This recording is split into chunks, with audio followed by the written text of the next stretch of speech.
Hello, CD again. Welcome back to Truth Matters.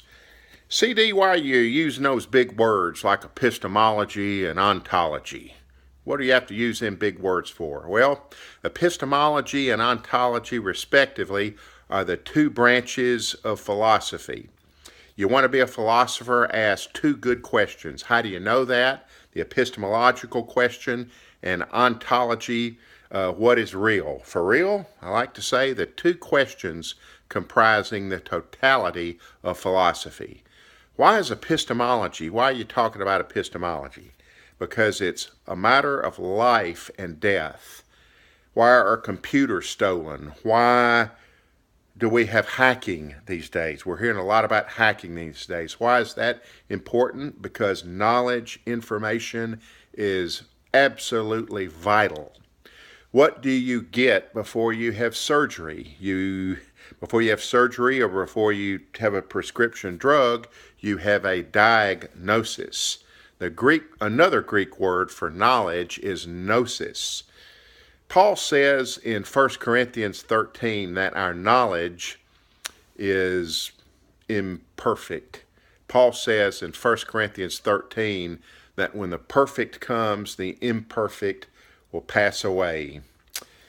My. A few years ago, I was taking a drug, Tricor, and I called my doctor and I said, "Isn't this what's killing people? People are dying from this drug."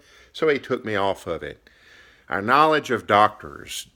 Didn't we used to think that the doctor said it was true? I could trust, I knew it was right. Well, my preacher said it. I'm still a preacher. My ego took a licking during that time. Our politicians. We had our politicians in greater esteem, did we not? Institutions, the church. Infallibility, that's a word. The infallibility of the Pope, the infallibility, the perfection of doctors, church, Pope. You know, Paul said our knowledge is not perfect. It is not infallible. I like what Charles Sanders Peirce says in his notion or idea, what he calls fallibilism. That is the state of being fallible. Our knowledge, I think Peirce is right in line with Paul here, our knowledge is partial and far from perfect. Peirce says at any moment a person should be willing and ready to dump their cartload of beliefs. I like that. Paul seems to be alluding to this in 1 Corinthians 15 when he says, if Christ is not risen, if this is not really real or true, then we, Christian believers, are of all people most to be pitied. We find it so hard to believe in anything these days. Politicians, church, priests, preachers, doctors. What can we believe in? What is infallible? I like a creedal affirmation that states that the scriptures are the infallible rule both of faith and of practice. Though written by very fallible people, by fallible men and women, concerning very fallible people, it is the all-sufficient rule both of faith and of practice.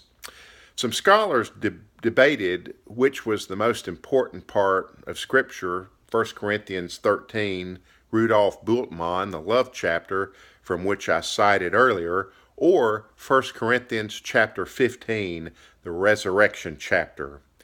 Karl Barth said that was the most important part. Well,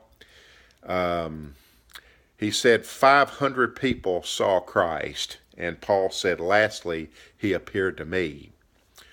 What do you say? What for you is the infallible rule both of faith and of practice? There's an awful lot of fallibilism out there. What have you found to be the all-sufficient rule both of faith and of practice? I've found that like Karl Barth, about the only thing left were the scriptures. Tell me what you think, and we'll be in touch. Thanks.